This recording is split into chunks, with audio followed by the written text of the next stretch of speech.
How was your day? My day? Talk me through it.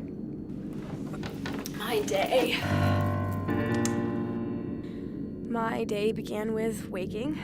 I don't think I remember the moment exactly. I just kind of laid there, stretching, scrolling through Twitter, Instagram. That was the first couple of hours. I got up around 2, I think. I needed coffee to clear my headache. I didn't even notice the mess.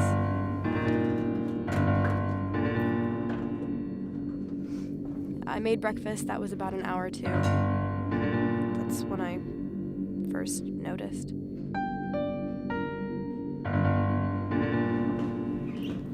I went and laid down in bed again for a bit.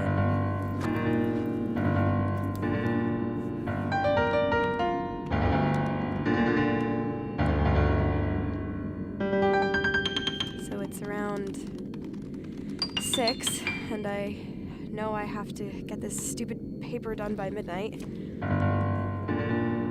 That was another hour. I couldn't focus enough. I felt clammy and itchy, and I just had to get out of the house. So I came here, and this is the 7th hour, I think. Jules, why did you decide to host last night? I don't know. It was a good idea yesterday. Are you okay? I didn't have anything.